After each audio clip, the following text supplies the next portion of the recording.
Judgement తీసుకొచ్చి ఆ జడ్జిమెంట్ని ఏ రాష్ట్రం ఈ దేశంలో అమలు చేయలేదు.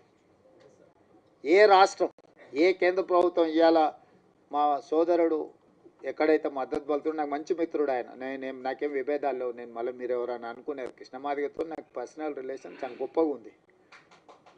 ఆయనతో నాకు ఏం చిన్న ఎంట్రకాంత కూడా మాకు భిన్నాభిప్రాయాలు.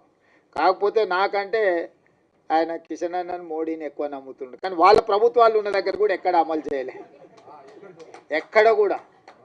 ఏ రాష్ట్రంలో అన్న వాళ్ళ ప్రభుత్వం ఉన్న కాడ, ఇన్ని రాష్ట్రాలలో వాళ్ళ ప్రభుత్వం ఉంది, నన్ను చేసిరా. కానీ నేనేందంటే ఈ వర్గాలకు అన్యాయం జరిగింది, ఇక నేను ఉన్నప్పుడు కూడా న్యాయం చేయకపోతే వీళ్ళకి ఎవ్వరు న్యాయం చేయరని నేను బలంగా నమ్మిన. అందుకే ఇంక ఎవరు ఏమన్నా అనుకొని ఎవరు ఏమన్నా తిట్టుకొని ఈ జాతికి న్యాయం చేయాలనుకున్న పట్టుదలతోని దాన్ని పక్కడ్బందీగా అన్ని రకాలుగా చేసుకుంటూ వచ్చి నేను అసెంబ్లీలో బిల్లు చేసి, అంతకంటే ముందు ప్రొఫెసర్ కాసిము వాళ్ళు వచ్చి నాతో అడిగినారు. అంటే నేను చెప్పిన, మీకు బిల్లు కావాలన్నా ఆడాబిడి కావాలన్నా అని. మాకు బిల్లు కావాలి సార్ అన్న. బిల్లు కావాలంటే దీనికి ఒక ప్రాసెస్ ఉంటుంది. పిల్లగాడు ఎంత తెలుగులో చదివైనోడైనా వాడు సంవత్సరం చదివినాకనే పరీక్షలు పెడతాం కదా. దీనికి కూడా ఈ ప్రాసెస్ కూడా ఒక పద్ధతి ఉంటుంది. అసెంబ్లీ కానీ, లేకపోతే క్యాబినెట్ కానీ, కమిషన్ కానీ, రిపోర్ట్ కానీ, దాన్ని చట్టం రూపొందించాలి. చట్టంలో లొసుగులు ఉండొద్దు.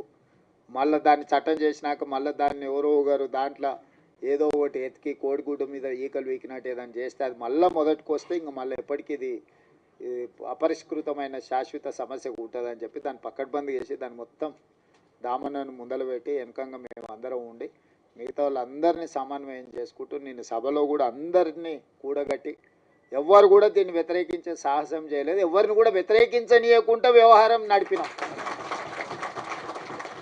ఎందుకంటే దీన్ని అందరి ఆమోదంతో ముందుకు తీసుకెళ్తున్నాను ఒక అభిప్రాయం ఇవ్వడం ద్వారా మాదిగ ఉపకులాలు ఎవ్వరికి అన్యాయం చేస్తలేరు, వీళ్ళు వాళ్ళ న్యాయమైన హక్కు కోసమే వాళ్ళు ప్రయత్నం చేస్తున్నారు అనే ఒక విస్తృత అభిప్రాయాన్ని కల్పించడం కోసం ప్రభుత్వం పూర్తిగా ప్రయత్నం చేసింది.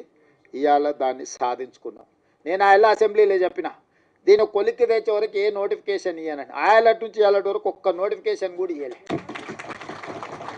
ఎందుకంటే నాకు కూడా దీన్ని ఏదో ఒకటి తేల్చాలి, ఎన్నేళ్ళు